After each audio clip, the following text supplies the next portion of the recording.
All right, everybody, welcome to the Spectacular Sci-Fi Guys. This is officially the second episode. My name is Los.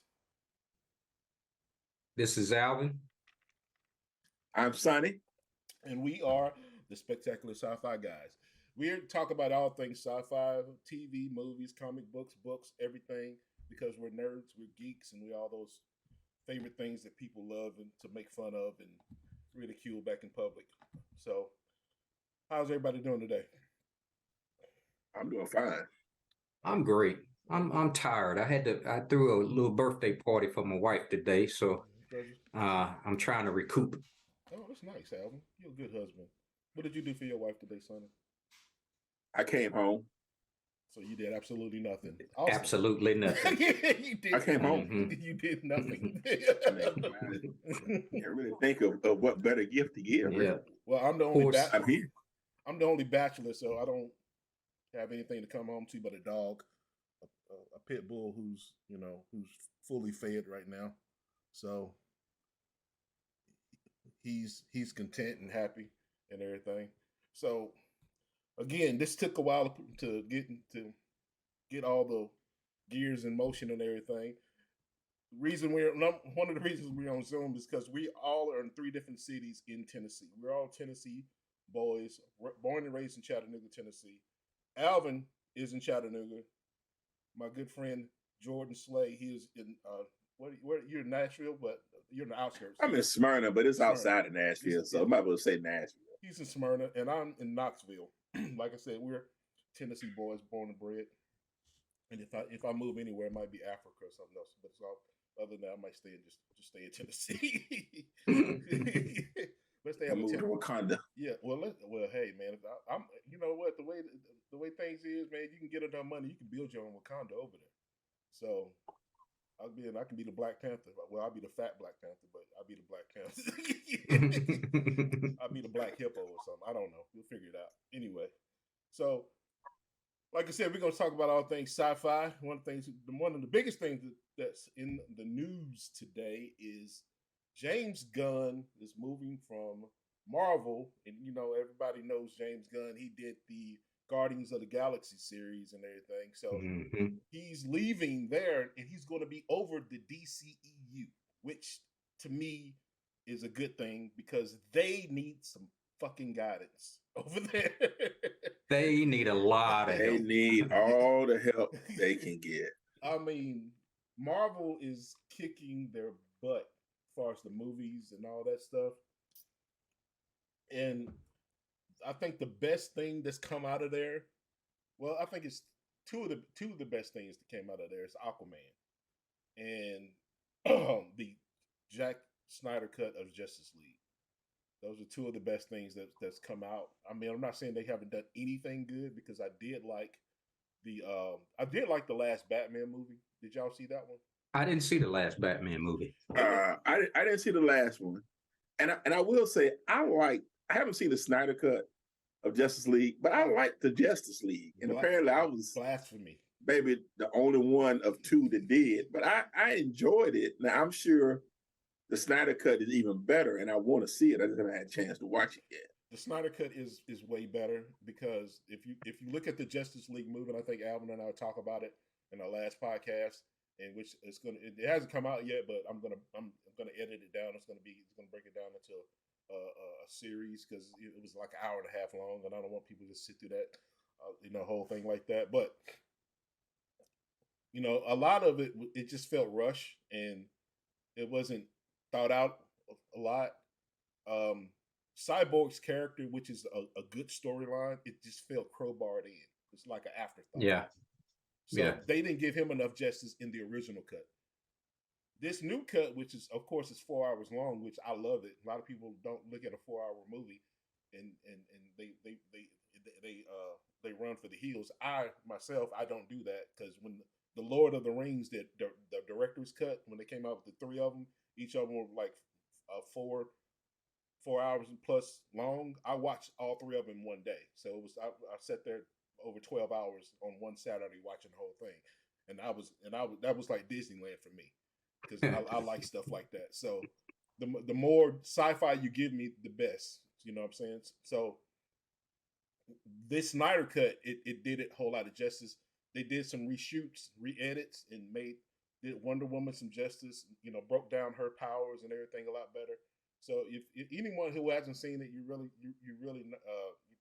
should be ashamed of yourself, because if you consider yourself a true sci-fi lover and someone who loves, you know, the characters and everything, you should go see that. But so how do we feel about James Gunn rebooting the DCEU? How we feel about that? Because we had Henry Cavill. I think he was the best Superman outside of, you know, what's his name back in the day. You know what I'm saying? What's his name? Christopher Reeve. I didn't like Christopher Reeve.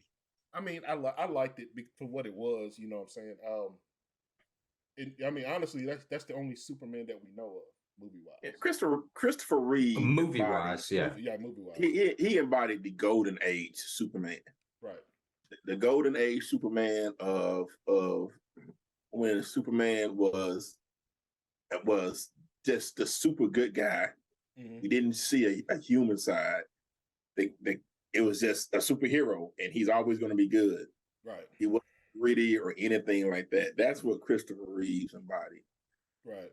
Kind of like the Batman that we see. You know, you have different types of Batman, and as far as DC goes and the reboots, the thing that bothers me about DC is there's no consistency.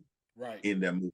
Y'all know I'm a Batman fanatic. Mm-hmm. And it has always pissed me off the fact how they treated Batman. They can't get one person to play him. Mm-hmm. They seem to have different overall themes or looks for the Batman. Had several great actors play Batman, but they never kept the actors to play Batman. That's true. Well, you know what though? Even I think the biggest problem, especially with Batman and Superman, is every time they get a new Batman or Superman actor, they start from the beginning. Yeah, and that's my why issue. do we know the origins inside and out? Why not? Okay, this Batman told the origin. We're gonna continue the story. Listen, they have to keep backing the story up like we're dumb. Listen, but here's my thing, and I'm sorry to crowbar again. I totally agree with you about that. I think I know Superman and Batman's origins better than anybody else. You can literally close your eyes and just visualize it in your brain, mm-hmm. without even think about it. I think who in Marvel in the movies do we know that well? Origin. Spider-Man. And they keep rebooting him every that, right. Right. But here's what Marvel gets right. First of all, business-wise, they lock these actors into multi-movie contracts. Right. So whether the movie's gonna bomb or not, just in case, we're gonna lock you in. Right. Secondly, they take time, because the biggest thing that I hear from people who are not in the comics, they say that our first movie was a little slow. Right. It was a great movie, mm-hmm. but it was a little slow. Right. Being in the comic books, we know they're telling a very abbreviated origin story, but in the overall scheme of things, because they told that origin story, even though it might be different than what was in the comics, it still helped you understand the movies as it continued. Right. They had some continuity, mm-hmm. Even when they had the TV shows with Agents of S.H.I.E.L.D., even though they tried to write Agents of S.H.I.E.L.D. off of the map, they still, when it was on, there was still some continuity with that. And even now, I kind of see where they're not trying to wipe it off the map totally. They're picking and choosing. But the point is, for a business decision, Marvel, when they got their properties back, as they got their properties back, they worked to make sure that they stay integrated as best they could. Even the whole reality thing. I mean, a lot of people are dogging out the Spider-Man movies. I understand that. But you know what? The multiverse thing, they had it. They used it. They tied all that together. To me, I felt like that was genius. It was. It was. The sad thing is, go ahead. DC had all the parts there. They had all the parts that they could have went back to the Crisis on Infinite Earths. Bam, we could tie all this stuff together. Right. And they do none of this. And I saw it coming from way back when they first started doing the TV shows. And one of the first things they said was they were not going to be any continuity of TV shows with the movies. I thought that was a bad decision, bad choice. And even up to the day with Discovery Communications buying Warner Brothers and shelving a $200 million Batgirl movie. Oh, man. Stupid. That is stupid. Plus the other movies they're shelving on top of that. Yeah. Wow. Yeah. I think the only DC thing that has the go is Shazam. Well, they let Black Adam through, but Shazam's new movie, and then it's still up in the air because it's not totally canceled, is the Green Lantern project. Yeah, they really need to go back and retouch Green Lantern because. Well, I'm curious how long Gunn is going to stay there, and I say that because what they're doing to the superhero movies are happening at a studio high level company decision from this merger. And I'd be curious to see if they're going to provide him with the tools that he needs in order to do what he needs to do. I mean, the man is a genius. He took Guardians of the Galaxy, a third tier comic at best, and made it one of the features. And I mean, I'm sitting there. I saw the previews. I remember telling Alvin, "Well, this is their first bomb," and I went to the movies out of loyalty to the MCU, and my God. And not only did they do it once, they did it twice. Right. So with that, the man's a genius. But to do it, the studio has to commit to that. The MCU was all in to that. They were all in. Even movies that don't do well, like the Eternals, you're going to see that. You're going to see elements of that again, right? Because that's integral to the story. I think they're going to make him the Kevin Feige that's over there. You know what I'm saying? The what? The Kevin Feige. He's going to be the Kevin Feige over there. You know, but you still got to. The studio still has to be willing to provide the finances and the resources. Yeah, but I'm just wondering if they're willing to do that. It's one of those situations where you can't have a talent like that then put him on a short leash. You got to let him have a lot of creative levity. You know what I'm saying, to do what needs to be done, because I think Alvin and I was talking about it last time. It's just like back in the days we saw superhero movies. The technology didn't meet the creativity of back then. You know what I'm saying? Right. So the superhero movies, they was short. They fell very short. You know what I'm saying? So now that the technology is, it's exceeded in my opinion. You literally can do exactly what you want to do. If you can imagine it, you can do it on the film nowadays. There's no limits now. So when you have someone who has that type of creativity like James Gunn, you can't put them on a short leash. You know what I'm saying? And I know people, I don't know the execs and everything. I don't know what kind of comic book fans, or if they even are comic book fans. If they are comic book fans, I know that they'll be able to see the vision. But a lot of times, people who don't see the vision, they do that. I don't know if that'll work. I don't know if this will work. I don't know if that'll work. But James Gunn, like you just said about him taking over Guardians of the Galaxy, he took those superheroes and made them fixtures over in the MCU. So that's what needs to be done in the DC universe, because we're tired of looking at Superman. We're tired of looking at Batman. They act like they have a plethora of heroes and villains. That's a good Scrabble word. That's a good Scrabble word. And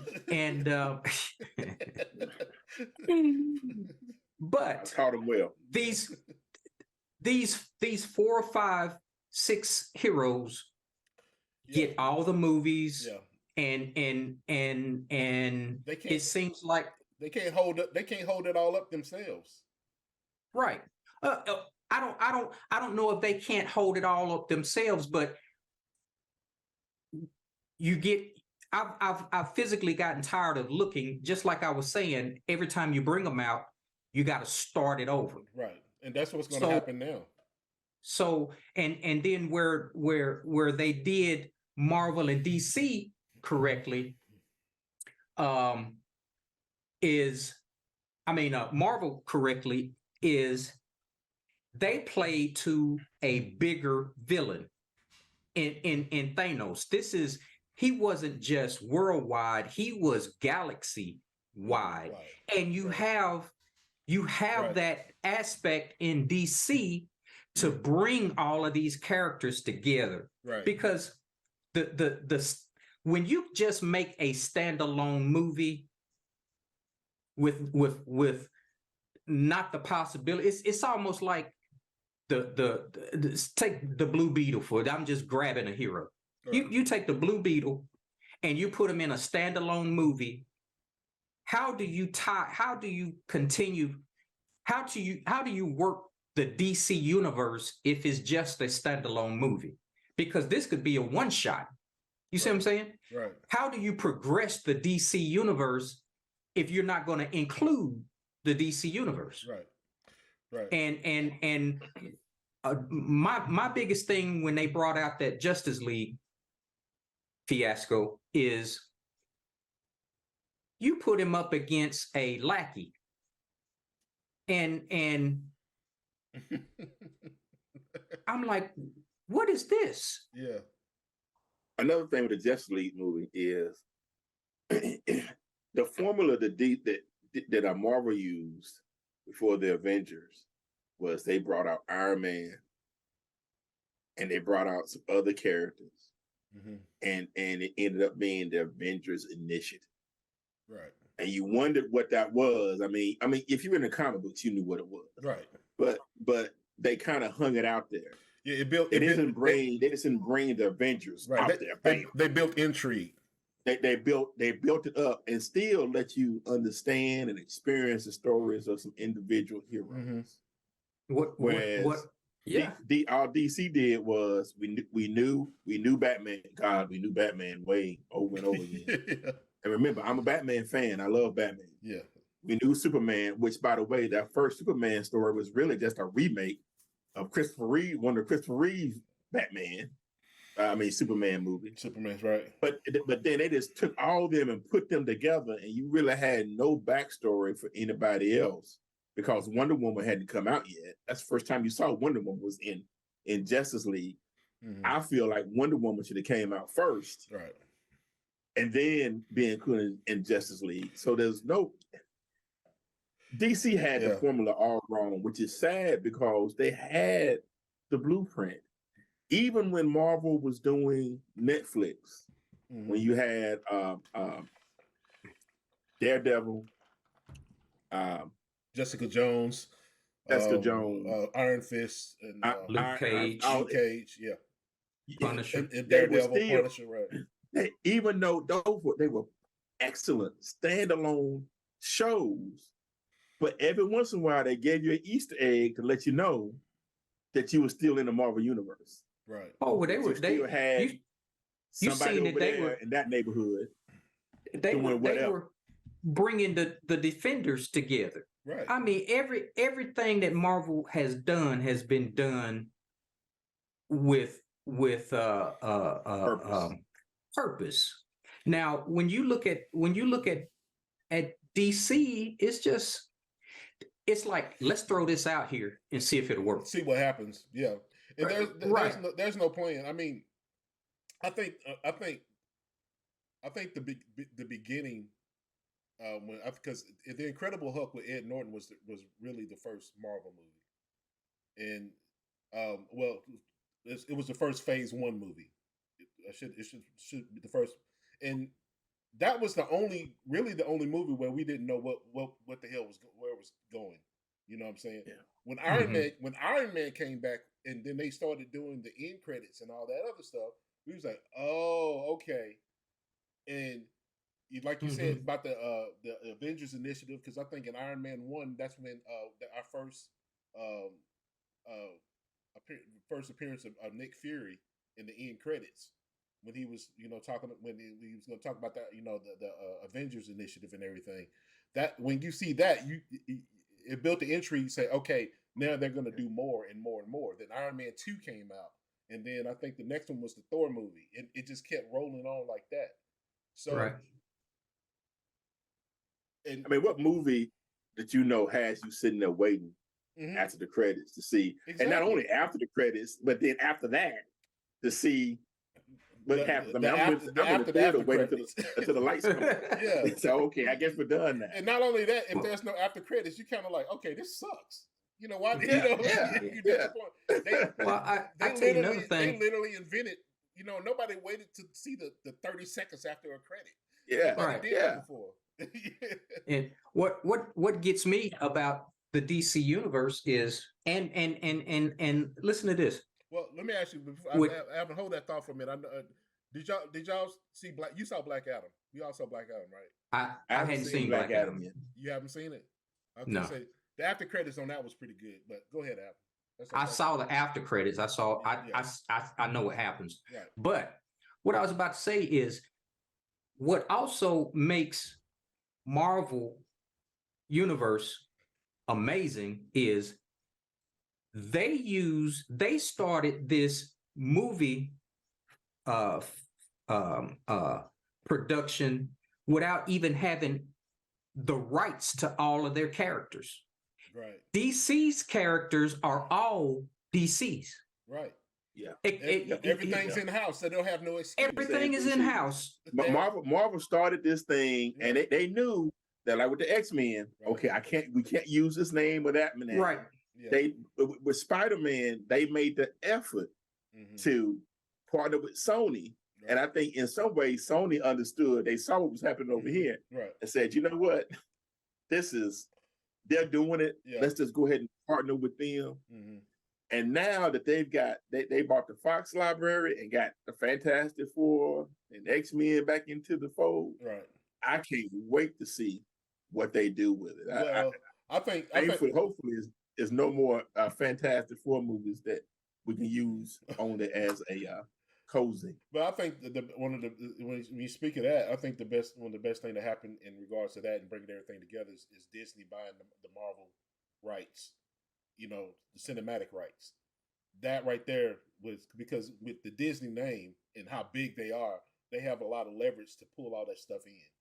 You know what I'm saying? Yeah. When Disney bought Marvel, that was the best thing. That was the best thing that happened to it. Because... Now, keep in mind, though, before Disney bought Marvel, Marvel was still, once they caught their footing, they were doing it right. Because, think about this. You can go on YouTube right now, and there's the cheesiest Fantastic Four movie ever made that whoever had the rights at that time just made it and shelved. Thank God they didn't release that thing. No, I think shelved it so you keep the rights. Yeah, that's why. Even before Disney bought them, they still had they started getting that formula right. Disney buying them only put more resources behind them and more commitment to make sure that they continue through all these phases properly. Right. But yeah, like I said, that is. The fact that DC has ownership of every single character, I think that really, they really don't have any excuse. You know what I'm saying? They can pull resources from any one of their characters and bring it in. So they don't own Spider-Man yet, but they got the partnership. I think they own Venom though. But I said DC. I meant DC. I don't know if I said Disney, but I said DC. I meant DC. But DC DC owning there, they really don't have an excuse. They really should be on top because, and what I'm saying. I never thought about that until y'all just brought it up. But I think one of the things that they talking about, like I said, Henry Cavill, they released him, which I'm kind of skeptical. I think I don't know if that's just a press release thing to throw people off because the Marvel is all about the surprises because both of the former Spider-Men, when asked, they said they were not going to be Right. in the movie. In the movie, right. No, but then you get there and all the Spider-Men are there, which is well, they're not going to tell. I mean, but that's what I'm saying. And Mark Ruffalo stopped that whole telling stuff when he asked him to spill some beans. So nobody ever wants to get embarrassed like that again. And I don't even. I think he might have really spilled beans, but I don't know if it's probably beans that were meant to be spilled. You know what I'm saying? True. I don't really. I think a lot of it is really calculated. I'm just, and I don't know. This is just me. So my expectation is for Henry Cavill to be in the movie, and I could be wrong, but they said the direction that they were going in is going to do a younger I'm not Spider-Man, but younger Superman. And then I'll tell you. And go ahead. That if that means reboot, which it does not necessarily mean reboot. It just could mean they could catch him at his young adult life. You know what I'm saying? So I'm going to tell you where, and this is my personal opinion, where DC can get the jump on Marvel, and I'm gonna show you the character that can do it. And this is the book. You just wanted to show your book. That's all you're doing to do. You didn't. Well, I mean, it's just a 9. We know you got. You only got a 9-2. It's just a 9-2. You just trying to flex. It ain't like it's this one. You just trying to flex. With a 9-9. Nobody cares about your 9-9 and 9-2. No, you're just trying to flex. I know where your stash is when I come to Chattanooga to your house. So you find some books missing. I'm gonna steal it. You know, y'all know where it is, but ain't there one of y'all can whoop me. So hey, all right. Wait till I lose 60 pounds. Anyway, where did Carlos lose 60 pounds? I think that Static was the model for Miles Morales, and if they jump really quick, because we've already said we're tired of seeing Superman, we're tired of seeing Batman, we're tired of seeing the same old run-of-the-mill. Let's bring Static to a live action movie before Marvel gets the chance to put Miles Morales out, because you already seen what the cartoon of Miles Morales did. Right. You wait until the actual live action version of Miles Morales. Marvel is won hands down at that point. Right. If and this is I'm not sure how I know Milestone owns Static, but they're still under the DC banner. So work the movie rights out with Milestone, right? And guarantee that we're going to bring a Blood Syndicate. Doesn't DC own Milestone? No, they are. They distribute it. They just distribute Milestone. Listen, that can only help Milestone. I don't think. Well, look. That was in when Milestone had been re-released. These are the new re-releasing of Milestone Comics. Right. I think they had a movie or talked about some movie properties, in the discussion. Right. So James Gunn needs to come in. You got to figure out, okay, is that still on the table? Because DC has moved into a whole nother direction. What are you going to do with the promises that you've done with Milestone? Put them out there. That's the thing. What are they going to do with Milestone? Because I don't think Milestone is going to have an issue with them making a movie of Static. My concern is all this was done, and I don't know when Gunn came over, if it was done after Discovery Communications merged with Warner or whatever. But all of this stuff is upper boardroom talk, and I guess I'm just wondering how concerned are these executives going to be with doing this. I mean, they came in and canceled. One thing that DC did right were the TV shows. Yes. I believe that if DC and the cartoons, I believe if DC has said we're going to allow some continuity between the cartoons, the TV shows, and the movies, then then I think they would have rivaled Marvel. I believe they would. The cartoons, the Justice League cartoons, off the chain, and the Young Justice. And Young Justice, that was awesome. I love that Young Justice. But this new ownership has come in and canceled all these shows. There's talk about them trying to either sell the CW network or shut it down. And so my issue is, how much do they care about this? And the thing that the MCU has for them is a lot of people in the MCU are comic fans. They read the comics. They knew the comics, they collected the comics, so they had some idea of what's going on in the comics. Right. DC folks, I can tell that these folks come in, they don't know anything about the comics. Right. Doesn't mean you got to follow them exactly, but at least you can have some outline. So I'm just, you don't have to follow them exactly. Marvel proved that. Yeah. Pretty much DC had pretty much right, because they didn't have all the characters. Yeah. Right. They had all the characters. But at DC, by all rights, if you look at what they have, DC should have been leaps and bounds above the MCU now.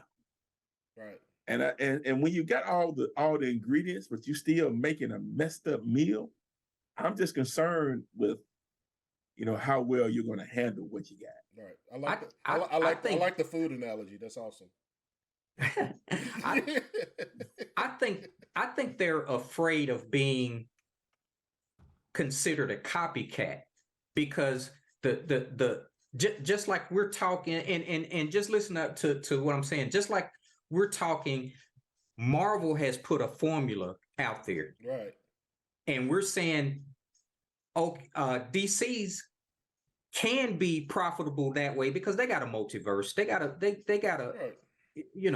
Right. But I think they're afraid to move in that direction because it would be, I think they're afraid that it's a copycat move. You see what I'm saying? Thing, everybody's moving that way. Star Trek moved that way. Yeah. Well, I think why not DC? And when I look at DC and Marvel, I think of Pepsi, Coke, and Pepsi. Mm-hmm. You got two different flavors, but you have enough people to support both the flavors. Right. And here's the thing: you have something like if I go to a restaurant that only has Pepsi, I love Coke, but I'm gonna drink the Pepsi. You have people who may love Marvel, but they're going to still watch DC. And you have people who are DC centric, but they're still going to watch Marvel. And then you have people like me who are going to watch both of them if you've got a quality movie product. So copycat, be a copycat. Whatever you got to do in order to keep your properties consistent. But the thing that kills it for me, and I think it kills it for a lot of people, is DC just doesn't have the consistency in the property. Yeah, that's the thing that they have to work on, is the consistency of it, because I mean, I don't really give a damn if it's a copycat when it comes to formula. I like that formula. You know what I'm saying? And a copycat. And it's just like, if you looking at copycat, let's just go to his Coke and Pepsi comparison. They both look alike. You know what I'm saying? But they taste different. You see what I'm saying? Because and the thing that's going to look alike is the layout, the formula. The thing that's going to taste different is the superheroes. You see what I'm saying? It's going to be it's going to be different. It's going to be different characters, different superpowers in different ways. They're going to come together. Again, the biggest part of the formula that works in DC's favor, like you said earlier, they have access to all of their characters. Right. So if they actually wanted to, and I know it'd be expensive as hell, to get, to do a full Justice League, get all of them out there, they can do that. They can pull from anybody in the universe, and they don't have to worry about working with this studio and working from this person and working from that. They can just do it. You know what I'm saying? And people want to see it. Now, the thing that they can do different that Marvel didn't do is that they can actually, if they wanted to, they can stick to one of their storylines. Because they got several very successful storylines for all of their characters, just about. Mm-hmm. So, like Marvel said, hey, we're looking at the MCU as a different universe as the comic books. DC can say, hey, you remember that storyline that this happened? We're going to do that in the movie. Well, Adam said too, it's a matter of what villain do you have. Out of DC, the only really earthbound terrestrial villain that is off the chain is the Joker. And as we've said before, we get tired of Batman and Lex Luthor. Lex Luthor. And Lex Luthor. As we keep hearing, we get tired of Batman doing the same thing if they're not going to treat him right. Yeah. I mean, where's Darkseid? You know, where are the ones? What's the Raven's dad? Trigon. Trigon. Yeah. I mean, where are the ones that are going to truly make a difference as far as the character goes? Right. So, you know, I mean, when you had Justice League, you had Batman pitted against Superman. Really, at the beginning, that was the fight that you had. Right. And although, there's a portion of that in the comics, that portion it played out better in the cartoon version, and in the comic version of that than it ever did play out in the Justice League version. Because even though that was there, that was a story unto itself. In the movie, they made it a little snippet, but we don't want to see that. We want to see some real conflict, because ultimately we know that both of those are good guys. And ultimately, they're going to reconcile. Right. You know, they may not really be best buddies, but they're going to reconcile. You know, DC needs to do better. You know what? They need to hire us. Is what they need to do. I would. Hey, if that paycheck looks good, man, I'm not. You know, I'm not available opposed to it. James Gunn can hire me to be, you know, just throw some ideas every now and then. As a consultant, the Sci-Fi guy. Yeah, we work cheap. No, we don't. Stop. I rebuke what you just said. Yeah, we do not work cheap. I rebuke that in the name of Jesus. Hey, can you imagine James Gunn coming up with something? I was like, I look over to him like, that's just dumb. That's dumb. That's stupid. That's dumb. That's stupid. The Joker don't even talk like that. But when they ask for our resumes, we just bring our comic collections. Yeah, you bring a comic collection. Down. This is our resume, right? Like what you want? You know? What you want? Like Red in the Five Heartbeat. What you want? But yeah, man. The thing about it is, I mean, everybody has a speculation. Every comic book geek, every nerd has a speculation on what should be done and how it should go and everything. And I think there's a million things, a million ways to get it right, and I also think there's a million ways to get it very wrong. But here's the thing, though, and you got a million characters to do them with. Exactly. In this way, though, we've seen how DC has never gotten it right. Yeah, but again, I mean, I take that back. Not never, because I think they got it right with Aquaman. Right. I think they got it right with Wonder Woman. To an extent. And outside of at least the first movie, they got it right. And outside of Zack Snyder, James Gunn is the one to take the helm. I'm pulling for him. I want to see a good movie. I don't think everybody's literally excited for him, because I haven't heard anything bad. Yeah. And everybody, because like you said, they need a creative vision, and they need some organization, someone to set a path, and you know. And not just do these, like you said, a bunch of one-off movies. Like, oh, we're going to do Flash. Oh, we're going to do Green Lantern. Oh, we're going to do this. Because here's the thing. Yeah. I mean, MCU has movies out to what? 2025, 2026? Yeah. Yes. I mean, and you know that they're shooting little bits of elements of that furthest off movie, because in the movies that's coming up, we're going to see something in the end credits that's going to reference a lot of what that movie. They said 2 years from now. They said they filmed Infinity Wars and Endgame all at the same time. Right. You know what I'm saying? Yeah. Mm-hmm. So a lot of this, what they're doing is, because a lot of the actors don't even know what the hell what the hell their spots in. They film the way they film stuff. It's just like the Captain Marvel, the end scene when I forgot in which movie. I think it's what movie came out after Infinity War. It was Ant-Man and Wasp. Okay. See, they had two end credit scenes. The one end credit scene is when Scott got left in the quantum realm. The other one they had was Captain Marvel's pager that she gave Nick Fury. Oh yeah, that's right. And Black Widow and what's the name and all them was there. But my point I was making, they said they filmed the way they film things. They don't know how to use them. What's the name? Captain Marvel was who played. What's the name? Played Captain Marvel. That scene where Black Widow turned around and Captain Marvel was there. Those were two separate. They were shot two separate places, and they was edited together. So they didn't know what they was even shooting at that time until they saw it. You see what I'm saying? So that's how they do a lot of their stuff. So a lot of these movies, when they're filming it, this just say, for instance, they're shooting Blade. They'll shoot the Blade movie, then they'll have the Blade character do a scene that he thinks is in the movie, but it's actually for something else. Okay, yeah. You see what I'm saying? So they're actually utilizing them in that way to keep the actors confused on what's actually going on, and also, if you already have this person here standing here, let's go ahead and get as much as we can with him and the other characters as we can. You know what I'm saying?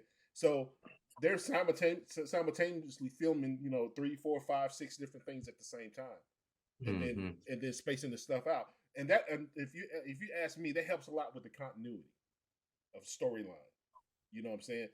Because while everything is fresh on everybody's mind, they're filming all this stuff, in relatively the same time frame in the same space. They can go ahead and make those corrections, make sure everything lines up right. And then when they do the final, piece of it and put, and edit it down, it's to our liking. And that's one of the things that I really like about it. I'm not saying that they're perfect. That's my dog growling. But I'm not saying that they're perfect at it, because there are some plot holes in every story. There are going to be plot, because right now I know Endgame has a lot of plot holes, because people like, well, if they went back in time and got the Infinity Stone here, then what happened? Why is this, and why is this? How is Captain America in the same timeline as an old man? Why didn't he split off into a different time? Why was that not a Nexus event that split it off somewhere? That's, people are bringing their plot holes up. Which, by the way, I totally think that Captain America, they should do a show, whether it be a series or whatever, of Captain America putting the Infinity Stones back. I think that'd be a good storyline. Yeah, I mean, that would answer a lot of questions too. Because you would think, okay, if he got the ether out of what's her name body, how did he put it back? If he did this, then how did he? I want to see all that stuff happen, and I also want them to also have a show called Snapped, about the people that were snapped away and just them coming back. Because to me, it just seems like if you've been missing for 5 years, and I think Alvin and I talked about that. I think that you went missing for 5 years, and then all of a sudden you just appeared. That should be a topic going on. You see little snip. You hear about it. You hear about. Yeah, but in the different movies, but you don't really. You don't know, because you don't really get into it. They don't do any. You don't really get into it. It's gonna be an adjustment of life. It's just like if you're a parent, right? You just don't really get into it. If you're a parent and your child, when you got snapped, your child was 15. You came back. You come back. They're 20 years old now. You know what I'm saying? Or when you snapped, your mom or dad was alive. Now they're dead. They should do stories about that to really piece that. It doesn't even necessarily have to be superheroes in it. It could be, but I'm just saying it could just be regular people talking about it. You know what I'm saying? You know what? That could be the synopsis for the Damage Control. A show. Y'all know what a Damage Control unit is, right? Yeah. In the comic, and it could be almost to the effect, just like you were saying, Carlos, of things that happen from the snap. Here's Damage Control to help you work through this, right? Phenomenon. Therapy or whatever. Some type of mental therapy or whatever. I think all that stuff, because I mean, I just think, I'm just saying, MCU wise, they're as good as they're doing. There's some things that they can really touch up on. You know what I'm saying? They can really do better. And they can, and you can fill in. And I just think that'll be an interesting story. Me personally, especially the Captain America, when him putting the gems back, you know, putting it back in the timeline. You know, I mean, especially I think the Soul Gem. How did you do that? You know what I'm saying?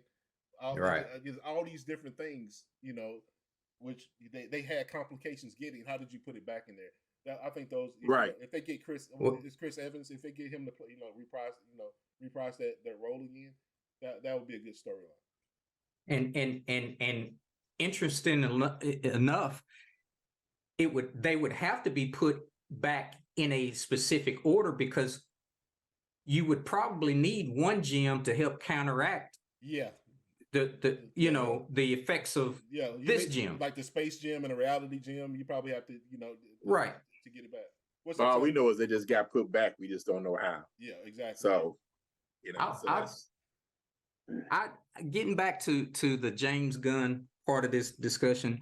I'm sort of glad that I am glad for the smaller characters in DC, because hopefully he's going to give them a chance to shine. It's been his formula in Marvel to make a lesser heroes stand out. I don't think he would be afraid to use some of the lesser and build these characters up, because the one thing that's going to help DC, even beyond the movies, more into the comics, is if they can create some mainstay or some commonly known characters through the movies and help sell their books. Right. Because you're about to gain a whole new audience, because there's audiences out there that only know the movies. They don't know the comics. Right. And that's to be expected. And you should really cater to them as well. You know, right? That's part of the goal. Make no mistake. I mean, they make these movies with the hope that you're going to go buy comics. I honestly think that there's a larger number of people who haven't read the comics who are watching the movie. You know, they are. Of course. Because I know so many people who love the movies, but they don't. When you talk about when I start talking to them about the comic book, like when I talk to them about the Infinity Wars and everything, and I said it didn't go like that. And I actually, I'm as much as I love the movie, the Infinity Wars and the Endgame, that they didn't really do the power of they didn't really display the power of the gems as they should have. Because with the gems, you can actually do anything. You know what I'm saying? Right. You become God.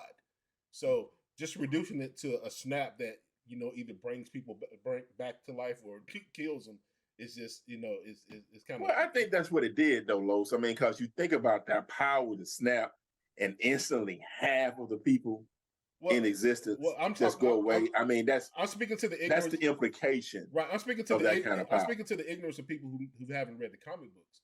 They literally think that's what the gems were for. It can only do that.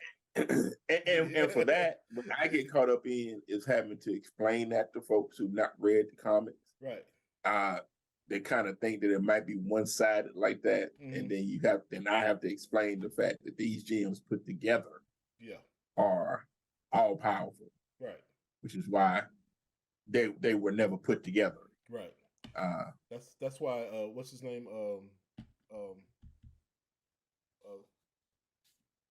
Odin dispersed them. You know what I'm saying? And what I like too is the fact you see too. And that's another storyline they should do. Odin has. There's a price. You see, there's a price to have if you get all the gems. There's a price you pay for having all the gems because everybody who had those gems. I mean, Iron Man couldn't handle the power. The Hulk couldn't handle all that power. Nobody could handle all the power of having all those gems after you use that power. Odin did. Odin did. Well, Odin did, but he's Odin. Exactly. That's what I'm saying. And that's why I said they should do a storyline of him collecting the gems, and that'll be another good storyline. You know, with Hela and him having the gems and him and ruling the realms. You know, getting rule over the realms and everything. I think that'll be excellent.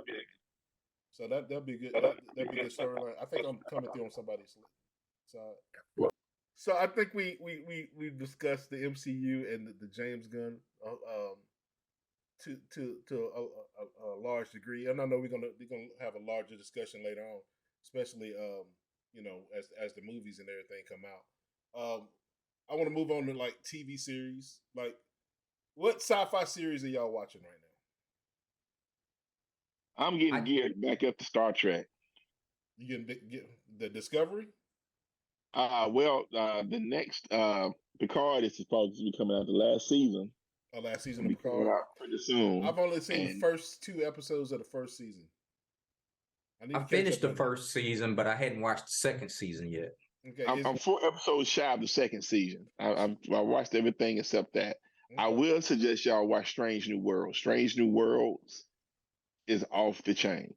All right, it is off the chain. So, Strange New World. I'm gonna see that.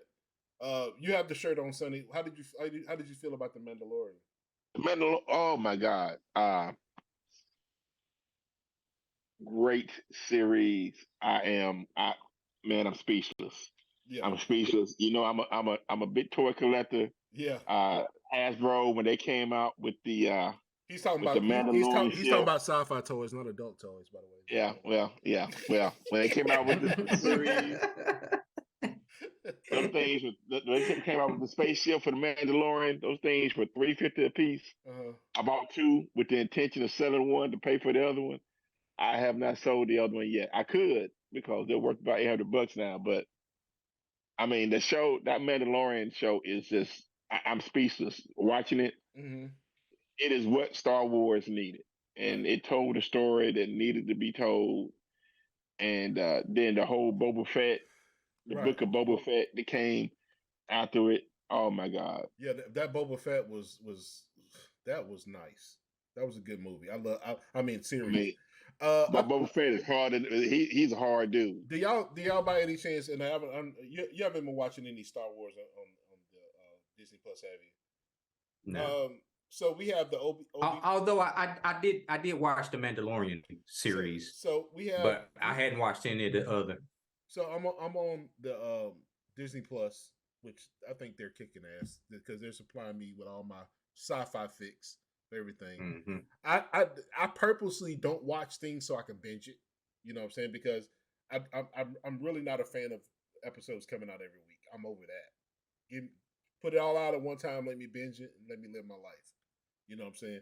So, you know, as far as Star Wars, they have the Andor series. They have the Mandalorian, the Boba Fett, Tales of the Jedi, which looks like a 3D animation. The Andor, like I said, the Obi-Wan. Have not seen Andor. Obi-Wan Kenobi. Then, of course, they have the Clone Wars animated series, the Rebels, and all that. Do y'all believe that they're kind of oversaturating it with the Star Wars, or is it not enough?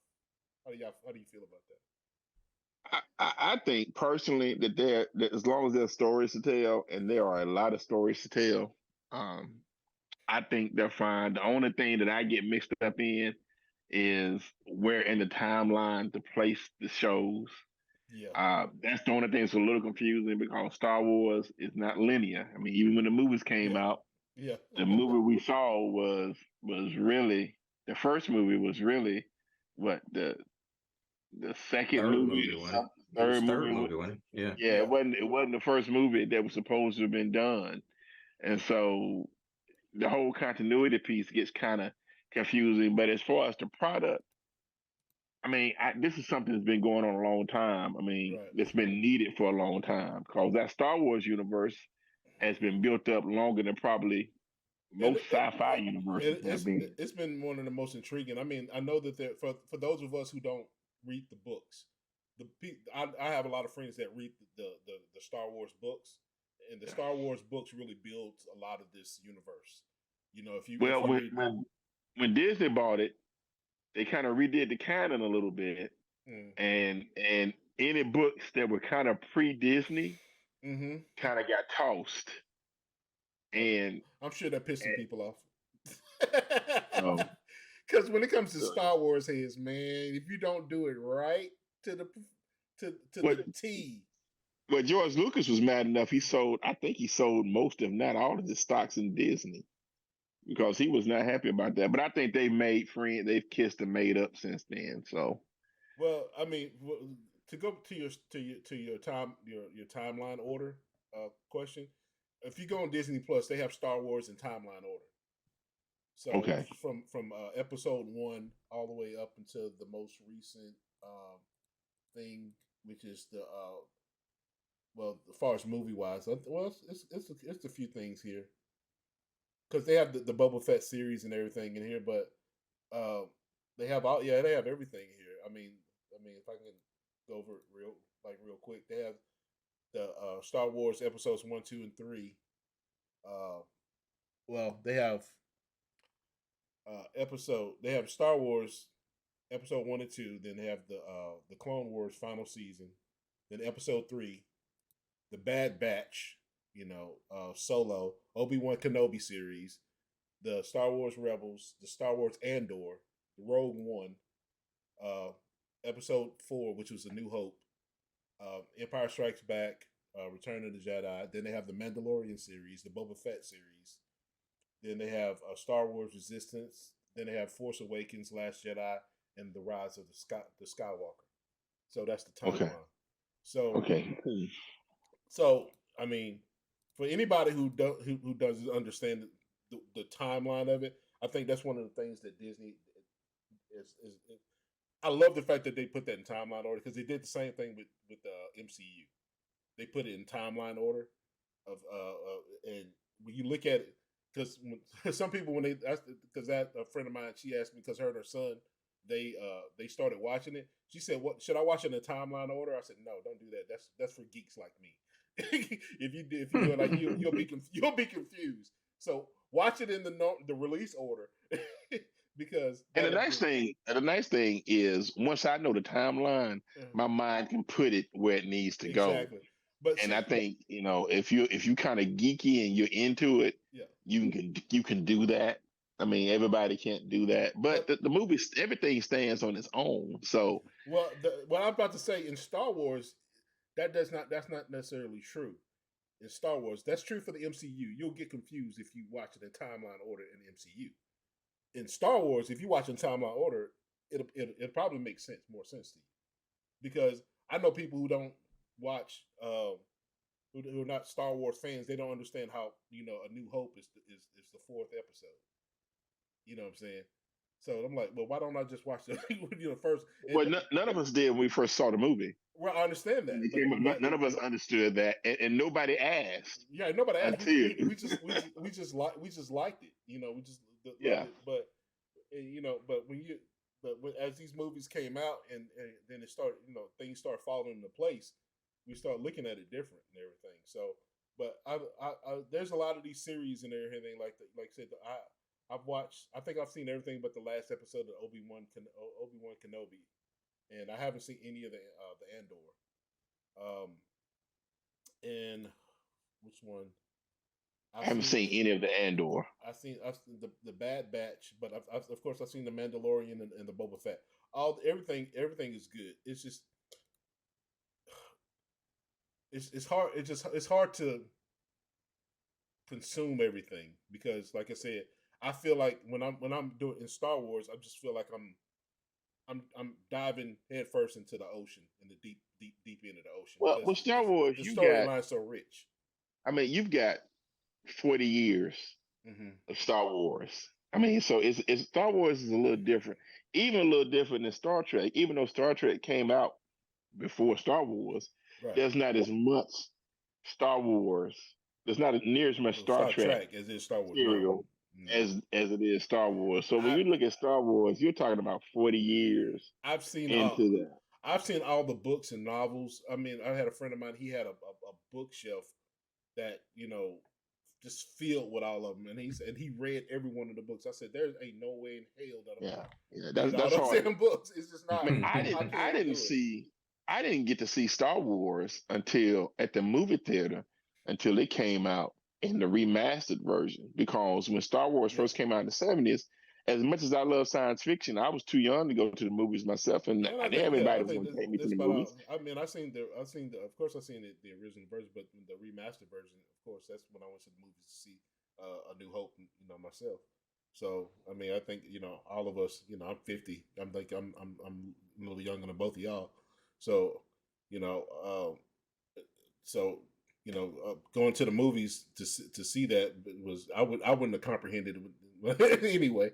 So, but yeah. What other series is everybody watching? I just finished what was it? The Imperfects. Yeah, I've seen. Have you seen any of that? I have not. I have not seen any of that. I've seen the first 2 or 3 episodes. It looked pretty good. It's a very interesting storyline. It's a little cheesy in places, but I like it. I like it though. And I just and I mean, there's honestly so much sci-fi out there, right? So much. Did any of y'all see The Boys last series? I haven't seen any of The Boys. I understand it is somewhat graphic, but I have not seen any of it.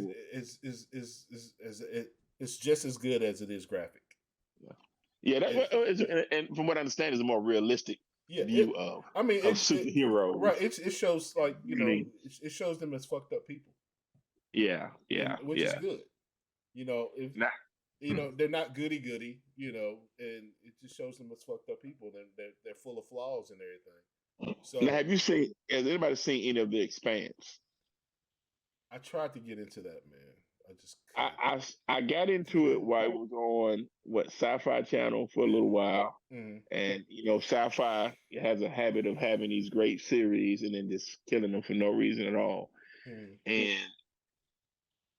But when they switched over to streaming service now, and I'm just at the point that I refuse to buy any more streaming services. That's where I am. I end up losing it, but now I think it's on Amazon, and somehow I just accidentally bought Amazon streaming. I didn't mean to. I think my family wanted to see a movie, and the next thing I knew was on the bill, and I was like, "Oh well, whatever."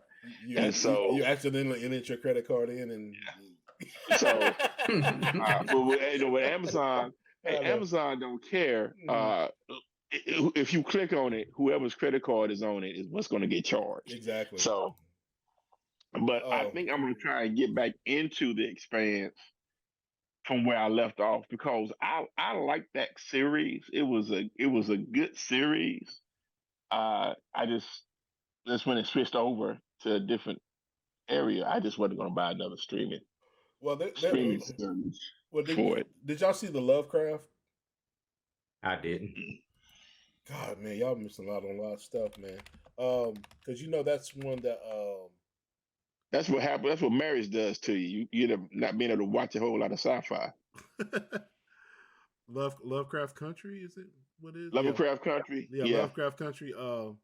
Heard about the monster? Who didn't hear about the monster? Yeah. Oh, yeah. That's the one, Jonathan Majors. The first season of it had got canceled, and they're starting. I think there was a resurgence of it, where they're going to bring it back. That's my thing, especially with Netflix series and some streaming series, is I don't want to get into a show, and then they cancel it, because I've done that before, and I've gone all in, invested in that show, and it leaves you on a cliffhanger, and then they cancel it. Right. And Cowboy Bebop. I have been a Cowboy Bebop fan from the anime side. Saw the whole series. Right. I liked the Cowboy Bebop, the first few episodes I saw on Netflix, but it was panned universally. Right. And before the first season even ended, it was canceled. So I stopped watching it, because I didn't want to get invested into it, knowing it wasn't going to continue. Right. And I'm kind of like that with a lot of shows now. Yeah, what's that? That was a series on Netflix. That was it. That Jupiter. Jupiter Rising. Yeah. No. Oh man. I know what you're talking about. Jupiter Ascending something.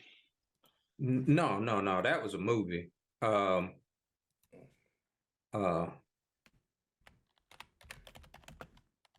What's the name of that? It's a comic book. Jupiter Circle was that? Oh God. Jupiter's Legacy. Jupiter's Legacy. That's it. Yeah. That was good. That was good. Then they canceled it. Yeah. You know what I'm saying? I just looked it up. And the sound came up. But Jupiter's Legacy, that was good. And I liked the premise of it and ended on this huge cliffhanger, and then they just canceled it. Right. I'm like, I didn't get that. I don't understand, and I hate that too. I guess that's one of the pitfalls of binge watching it. You get into it in that one time, then they cancel it, or even if they release it, every week and they cancel it.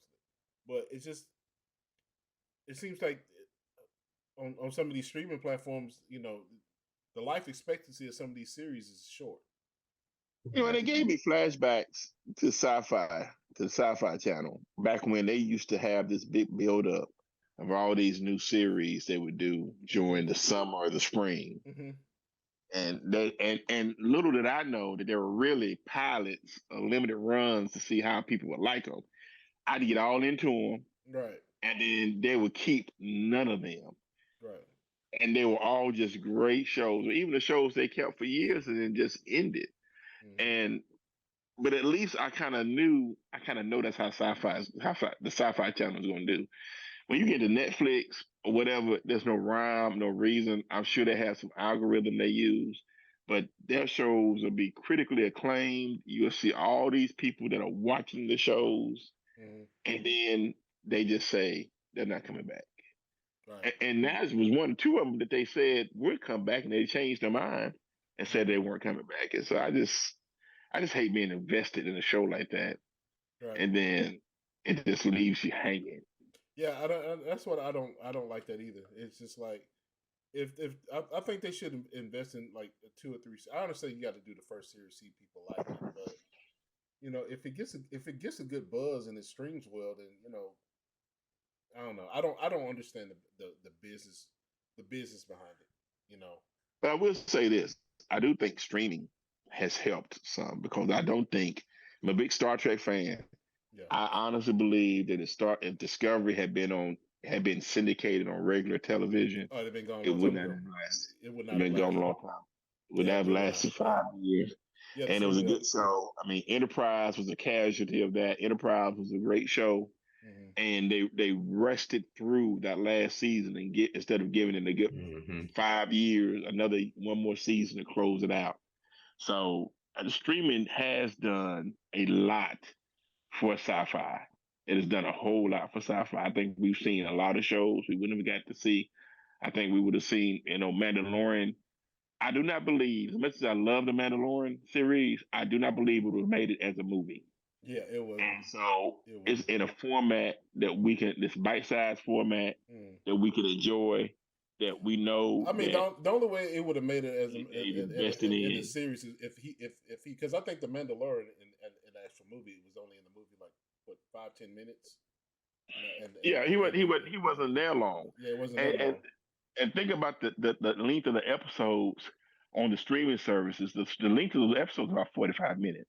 Right. So they're bite-sized content, and you can't really, it's not long enough really for a TV show. But then again, you're dependent on ratings on that, right, and it's not going to be long enough for a movie. But you got to come up with a whole different, longer plot, stretched out plot for that. I think streaming is an option for that, and the Book of Boba Fett. That is just a wonderful form for those shows. Right. Right. So, yeah. I mean, Yeah, speaking of, I have all the streaming. I have Netflix. I have Amazon Prime. I have HBO Max. I have Disney Plus, of course. I have YouTube and YouTube TV. And I'm paying for the premium version of YouTube because I don't like having to skip the commercial. I'm sorry.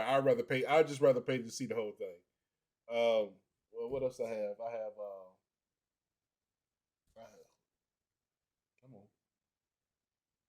Yeah, YouTube, Prime, Netflix, YouTube TV, Disney Plus, HBO Max, Peacock, and I have Hulu, but I have that for free. I think that came free with the Disney Plus. Yeah, it's a package. You get ESPN, Hulu, and Disney Plus, all in the same package. And then inside of the Prime, I'm also paying for Paramount Plus streaming as well. If I buy any other streaming service, it would probably be Apple, because they have the Foundation series on there. That I don't know if they're going to renew that. They may have already canceled that because it's a very complicated story to tell on television. I've read the book and it's quite a read. Yeah. And they have this series called For All Mankind, which is an alternative history series. Mm-hmm. Where the Russians landed on the moon first. And they also have that one with Jason Momoa, C. Oh, what? Jason Momoa. The one Jason Momoa is called C. Oh yeah, I've seen that. It's pretty much it's set in the future, and pretty much everybody's blind, and Jason Momoa has 2 kids that can see, and they're pretty much the abnormal ones, and but the thing about it is, Jason Momoa, even though he's blind, and other people blind, they're excellent fighters because he uses his hearing and everything. Yeah, and because the fight sequences in there are awesome. But if for those who haven't seen that's a good series to watch. I think they have a season 2 out now, but like I said, it's on the Apple streaming. I don't know. I just feel bad about giving my money to Apple sometimes. I don't know why. I don't know why. Come on over to the dark side. Yeah, come on over. I mean, come on over. If I do it, I'll probably sign up and just to cancel it right after I see it. I don't want to pick it up. I don't understand what it is with me and Apple. Anytime anything with Apple, I don't want to have an Apple computer, iPhone, anything Apple. I mean, right now I have those are Kindles. I had iPads and I sold them. I didn't even want them. I didn't even want to give nobody to give them to me. I don't understand what that is about. I just don't like Apple.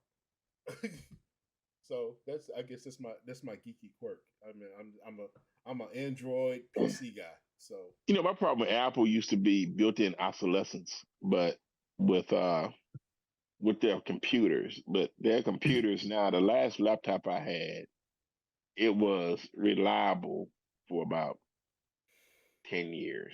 Yeah, and that's another thing about it. And that's all I could expect. Now, before, when they first started doing laptops, you had an Apple laptop. It was good for 3 years tops. Then everything they start putting out for it, that laptop was not going to run. It was good for 3 years tops. But that's now you gotta kind of get the most you can get when you buy it, because they're not the most upgradable things in the world. But they are good for a good amount of time. Yeah, now, I know that they make good products, and that's the thing about it with me. I understand. Like I know iPhones. The iPhones are one of the most secure things. I know we're getting off topic and talk about other things, but this is part of the geek realm too, technology. But I know iPhones are one of the more secure than Android. I know the Mac OS is more stable than Windows. I get all that, and that runs it. But when I sit there in front of, and when I start to navigate an iPhone and navigate through a Mac, it makes my head spin, and I just want to throw it. So I've got my PC that I don't built like it. probably about 10, 15 years ago. When I built it, it was the top of everything. Yeah. 10 or 15 years ago. Right. I've got an iMac that I've had for about 10 years. Yeah. My PC is dying. It works sometimes it doesn't. I've had to transfer my Quicken program from my PC to my laptop because my computer's so dang unstable. But that doggone iMac, now granted, I can't run some of the new stuff. It won't update to the latest Mac OS. But that thing was on there. What I use it for, it's still going to run. It's a workhorse. Granted, right now I mainly use it for a TV, right. but it's going to run, and that is the thing. Right. That is the thing. And there's no reason for my Mac not to be able to update to the latest iOS. It's because Apple doesn't want that iMac to update to the latest iOS. Well, one of my thing is see, I'm in IT. Y'all know I'm in IT. That's my profession, and when I'm using a Mac in the workplace, anytime anybody uses a Mac outside of making music or art and they use it in the workplace, I just want to shake them and strangle them a little bit. I understand it for making music. I understand it for doing creative things. I understand it for editing film. I understand it. It's awesome. But then when you try to put a word processor on it, when you try to do accounting on it, when you try to connect it to a network, when you try to do all these other things on it, and then I have to administer it, I just want to kick them in the back. You know what? I agree, and that's why I have two. That's why I like to have both. Right, because my Mac is for my video, for my audio, right, for everything else. Now, it's not that the Mac can't do it. The issue with that goes way back to Steve Jobs never wanting to license the software, right, or to get out and do anything. I mean, interesting story with Windows. I mean, Mac had it first, and then my boy at Microsoft decides to copy it. Bill Gates. But there's no way Jobs could sue Gates for using it because they stole it from Xerox. Exactly. So right. I mean, but I know I got out of the sci-fi realm, and I apologize, but computers are part of the geek realm, and Alvin, he's an Apple user. That's why he's real quiet up there. I'm quiet. I don't have any issues with Apple. He's quiet. I've used PCs for years, and when I got to where I started, I'm a photographer, a hobbyist photographer.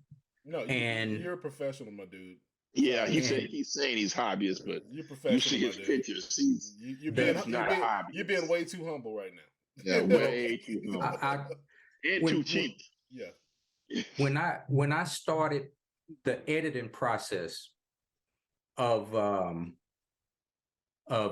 editing my pictures and even some video, I got frustrated. My PC laptop would do the edits, but then I got a virus that destroyed every picture,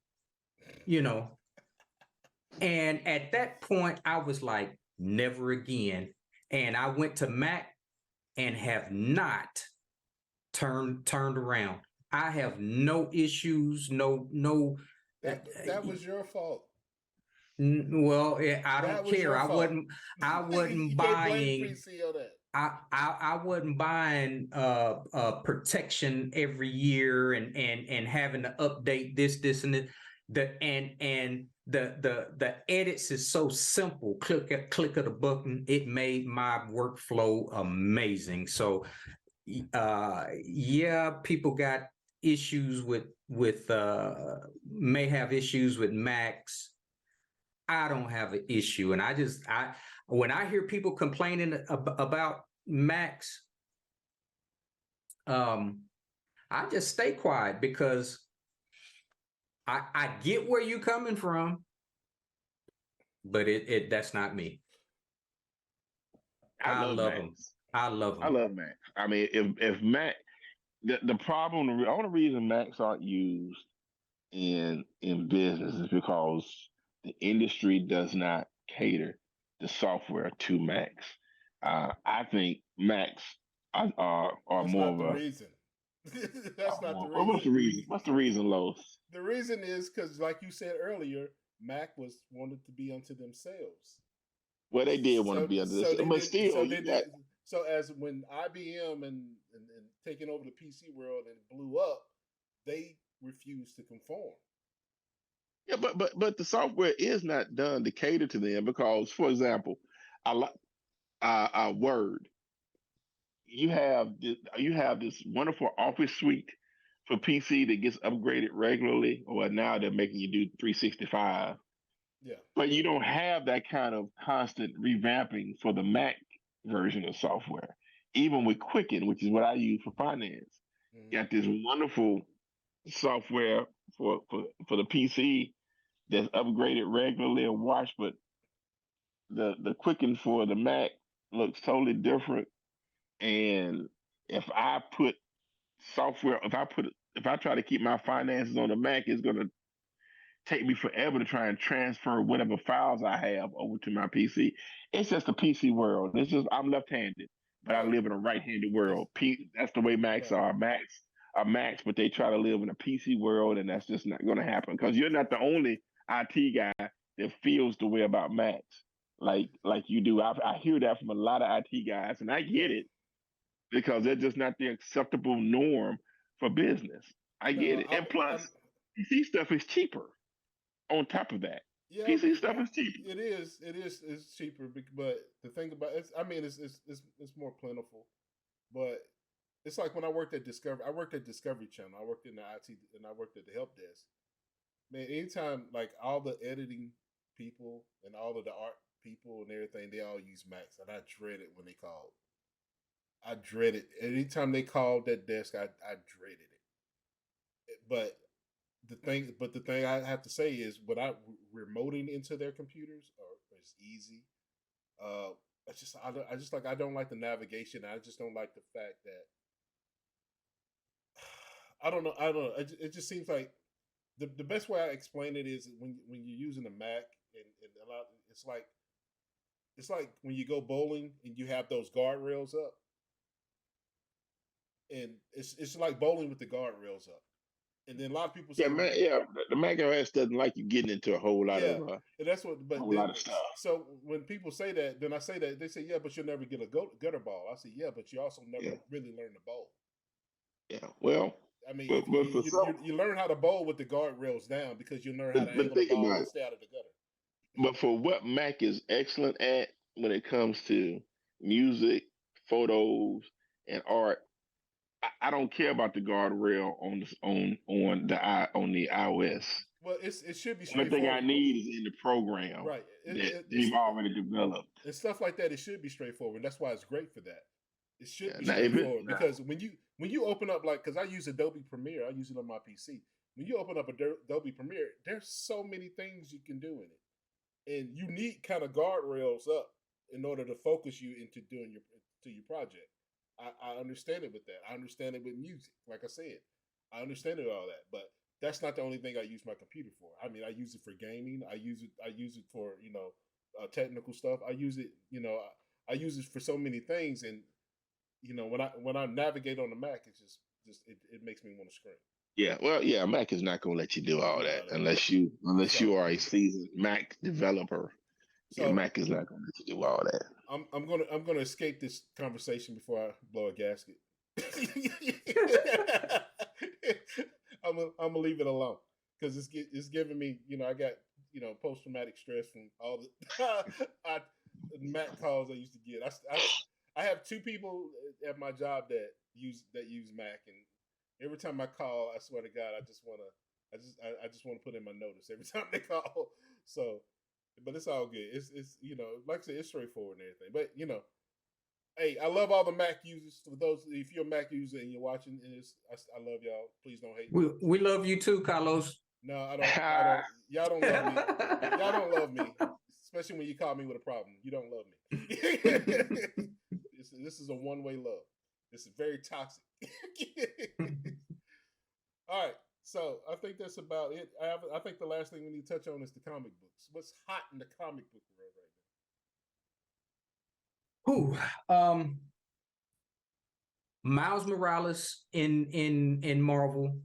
They just rebooted his comic, him and Moon Girl, Devil Dinosaur. So issue number 1 came out last month. There's a new Miles Morales villain coming out, or made a debut in issue number 1.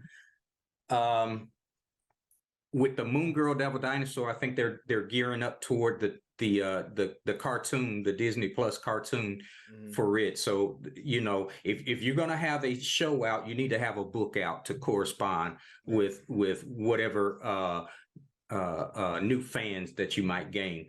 So those are exciting books. And to tell you the truth, in the comic realm, the independents are really making a big step forward. You know, they're getting a lot of new artists and a lot of storytellers that are bringing their own creations, you know, to light, and not having to, maintaining their ownership of these characters. So what? Just so people have a reference, what independent titles? You have titles like Philadelphia, Bitterroot, which Bitterroot ended, but they are coming out with a new volume. Okay. So that's going to be coming out soon. And for everybody, you know, the Philadelphia and the Bitterroot, they're written by the same guy. What's his name? No, Philadelphia is written. Philadelphia is written by. Oh my God, you put me on the spot. He's gonna kick you out of his fan club. Yeah, I know. Oh man, it'll come to me. You got the book right there in front of you. No, I don't. Bitterroot was written by Chuck Brown. And drawn by Sanford Green. He was drawn by Sanford Green. Is it by Rodney Burns? Rodney Barnes. Rodney Barnes writes Philadelphia. And Anita Haas' Nightmare Blog, which is an excellent. I mean, if you're into a good vampire, supernatural story, Philadelphia is the best. And Anita Haas. That's black title, right? Yeah. It's black title. And Anita Haas is actually in that universe. It's put out by Image Comics, and Rodney Barnes is they're thinking about doing some I think it got optioned. Both Bitterroot and Philadelphia has been optioned. Now, I'm excited about the option, but I'm hoping that it moves past a certain point, because there's a lot of books that are optioned for either television or movies that never make it there. What we're finding out here now is a lot of TV shows and movies have a soundboard, I guess, of sorts through comic books. So they're trying to put stories out to see if people are interested in these stories. And a lot of the TV and movie people are looking at these stories to see if they're viable for TV, or, you know. Right. So it's a lot of stuff coming out in Marvel. Strange Academy finals are out. I think they're on issue number 3, and it hadn't slowed down. The Strange Academy, the first volume was amazing, and these 3 issues of the second volume is still on track. It's amazing. Let's see. There's other stories. Spawn is still doing well. They've expanded their universe. And my favorite, one of my favorites, I'm not a real big DC guy, but I love Milestone. And so when they rebooted Milestone and they're updating all the characters and the stories, they I think that they put out that they were going to do some TV stuff or some movie stuff. So I'm hoping James Gunn keeps that, in his repertoire to be able to allow Milestone to move forward with that. I don't see why they shouldn't, because if, like you said, if they bring in Static Shock, they should be able to bring everybody else in there. Oh yeah, yeah. Especially Icon and Rocket. That Icon. Well, I mean, if you're gonna bring there's not a whole lot of titles in Milestone, and all of these titles work, within the same town, city, right? And so a lot of the stories were intertwined together. The characters were intertwined. So, which there we go. It makes up a consistency. Right. There's a consistent storytelling in the Milestone comics. Right. And I think DC can profit a whole lot by putting these characters out there. I'm going to show you this because I'm proud of it. You see my I don't know if you can see it. My key collector. It's not showing, but my net value of my comics is $1,413. Well, congratulations. That's my net value. That's my net value. So of all of your comic, all your comics. Not all of them, because it's just whatever's the key. Yeah, Key Collector will show only the keys. For those who don't know, this is an app on my phone. It's called Key Collector. If you're a comic book collector, well, it doesn't let you catalog all your comic books. Just like it says, it's just the key comic books and the key comic books. And we're not advertising the app. That we're not getting paid for this. So, but every month it'll give you like hot comic books to watch out for. Like right now, it says that Thor: God of Thunder #13 is a hot book. It's going down in value. The hot, like if it's in good condition, the high value is $15. Another key collector comic book is Peter Parker: The Spectacular Spider-Man #24. It's going up in value. It's $70. And another one is Peter Parker: The Spectacular Spider-Man #98. It's going down a little bit. It's $30 high value. And Sonny, you'll like this. It's Star Wars Life Day #1. It's a key book. It's $8 and it's going up in value. The good thing about this, and like I said, you can't see it, but if you download it, you can go to eBay. It has an eBay button, and it'll pull up the listings of eBay if you want to try to buy it and get it and everything. But it has, but if you're the kind of collector that's in, like I'm the kind of collector that's interested in the value of my comic books. So I'm trying to be more like Alvin and collect the series and sit down and read them and everything. I'm just going to use mine purely for for investment purposes in a lot of ways. I am going to say Alvin did give me those books. What were those books again that you got me? Flawed. Which is an excellent title. By Chuck Brown. Chuck Brown. And I use a something like that called Cover Price. Okay. And it connects to this catalog I use, Comic Collector. Yeah, the CLZ app is amazing. Yeah, to be able, because I buy so many comic books that sometimes I can't remember what I've bought. So I could go to my CLZ app and see if I have it. And another good thing is, and this is a fault that I have with Marvel, a gripe that I have with Marvel. They will take a title and start the title over. Right. Spider-Man has 6, 7, 8, 9 volumes. Mhm. So you see a Spider-Man number 7, but you don't know what volume it comes from.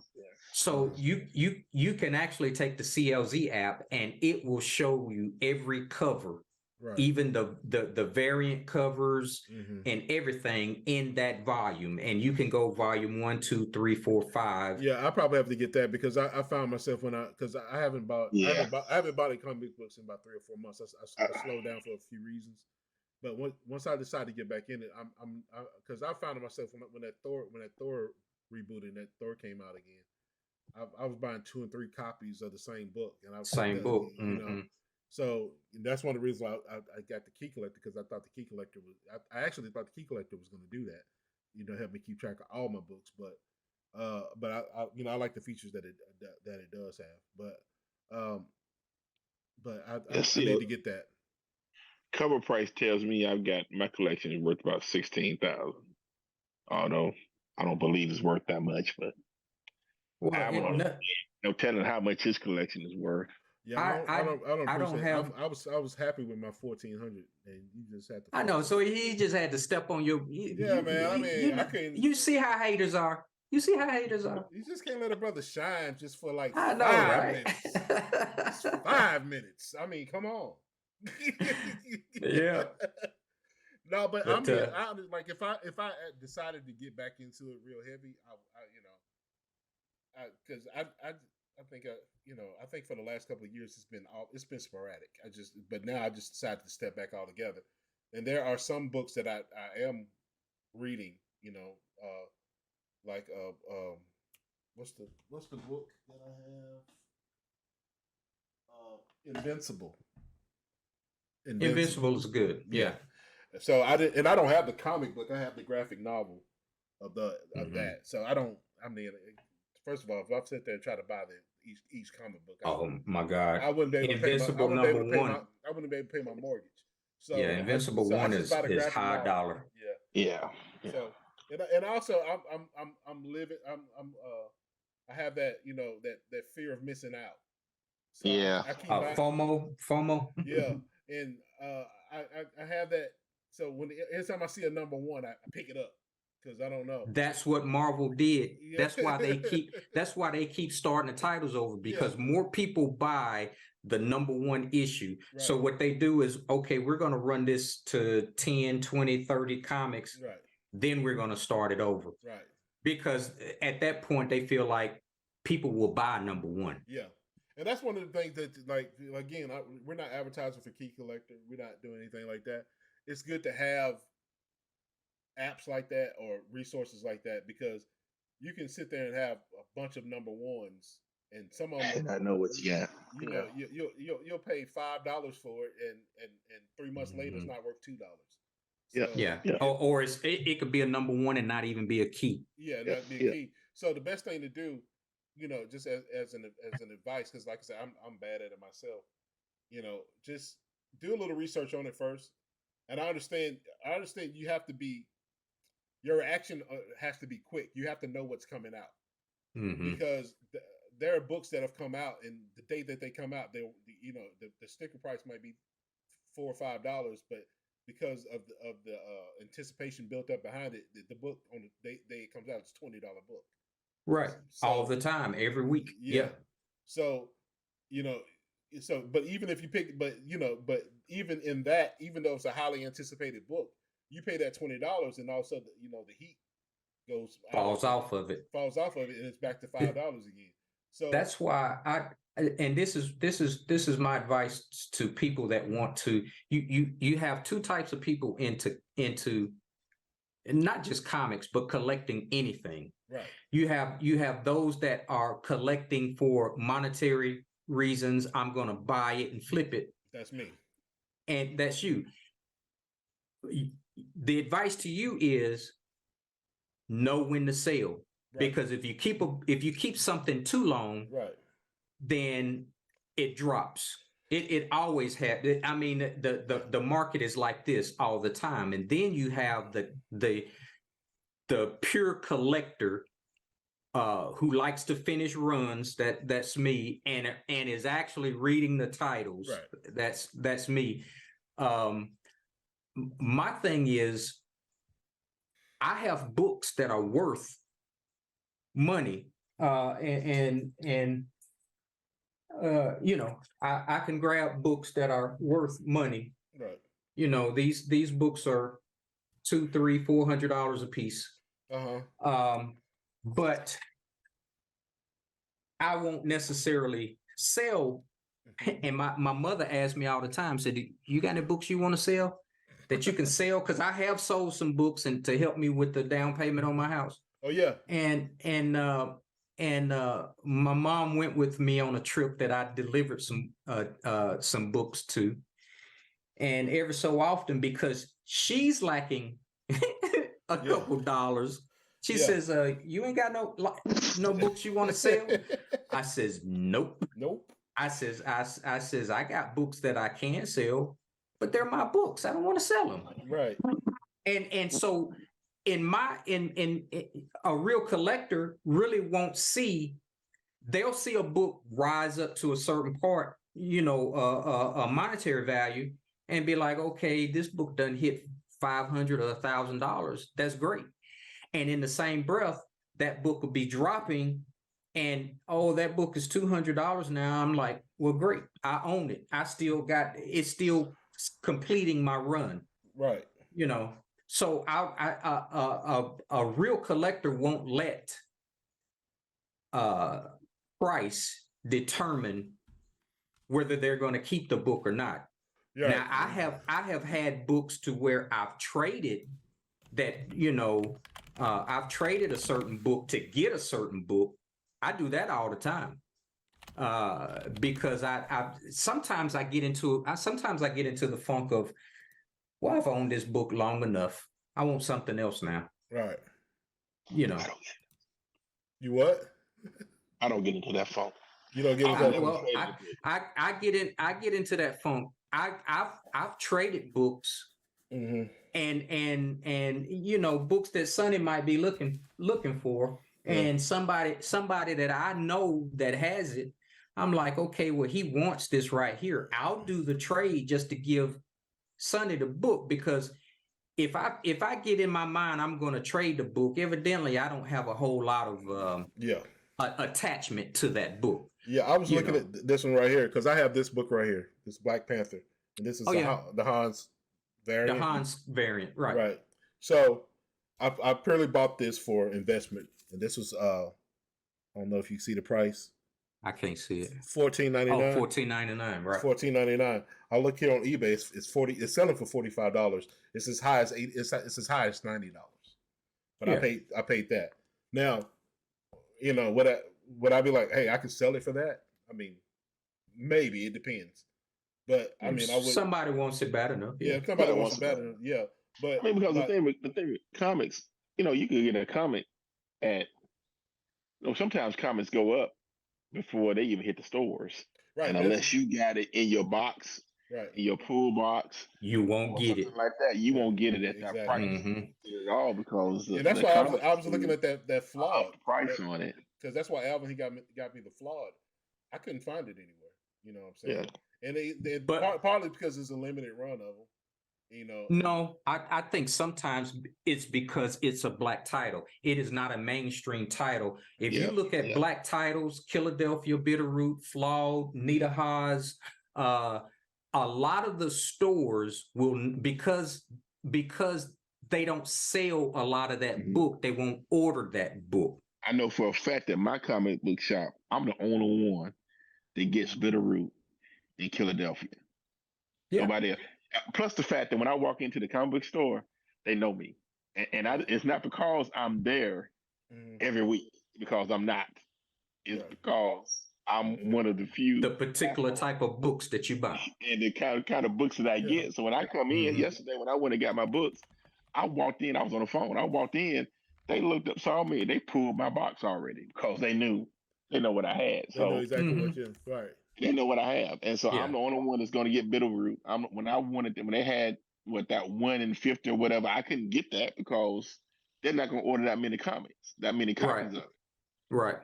So you got some comic shops that know their general. They will only order certain books if you have it on your pull list. They don't even and to put it on the shelf, they might order 1 copy or 2 copies, hoping that it will sell. So that's why sometimes they don't even order particular books, because they don't have the market for those particular books. Right. So that's another good reason, because like you said, that's another reason why I was talking about limited run, because a lot of black titles don't get picked up like that. Right. Right. So they are limited. That was another thing I was looking at, because I picked this one up as well. It's Thor. Oh yeah. No, that one. Like I said, you get to that string of picking up number ones and stuff like that. Oh, I got the milestones in history as well. Yeah, that was a good book. Yeah. So, but like I said, that's why I had to back up off of it, because I really had to think, like, okay, am I just, I know I'm doing it for investment, and I was just like, okay, here's a number one, here's a number one, here's a number one. Next thing you know, I spent $80. You know what I'm saying? And I'm like, right, maybe 1 or 2 will go up in price. So yeah, and it's like crack. You have to be careful. Yeah, because they put number 1 issues out every week now. And I got the variant, this variant cover. I got that one as well. Who is it? What book is that? Oh, Dark Crisis. Okay, yeah. Dark Crisis, and this the variant cover. So I started hitting that wall. Alvin, you've been to the store that I go to. The one it was the one that had a lot of the titles, and it was the first one I took you to. Oh yeah, that store was amazing. Yeah. And like as soon as you come into the left, they have these different rows. It's like a $20 row, $30 row, $50 row, $100 row, and pretty much that's their way of saying these are the key books. And so they pull those aside, and they and they have the value on them or whatever. And I'm like, okay, I'll let you know right now, I've never bought $100 book. I think everybody has that in some way, shape, or form. I can't say that I have. I've never bought $100 book. I can tell you, I haven't. I've had one bought. I've had some bought for me, but I've never bought them. I'm just not that guy. I'm the guy who said, "Oh man, I'd rather put in $10, $15, and it's worth $300 today, and sell it." So, well, that's the one you. I think that's the one you got me for me. Yeah. So, hey y'all, I've had a visitor in my studio, i.e., my bedroom, what? 3 times now. What? Hey, whoa, hey, what? I appreciate everybody for joining in, and this is one of many. I'm gonna break this up into like 15-minute chunks, so to spread it out a little bit. But we're gonna keep this going. Hopefully, now that we got our schedules and everything in order. So I'm looking forward to it. I'm ready. And if there's any topics that you guys want us to talk about, put them in the comments. Put it in the comments. We'll bring it up, especially if there's a TV show, or an old sci-fi movie, or a new sci-fi movie, whatever. Toys, comic books. Between the 3 of us, we know something about. Yep. Exactly. So I appreciate everybody for tuning in, and please like and subscribe, and leave a comment and let us know what y'all think. Y'all have a good new year, and we love y'all. Love y'all. Peace.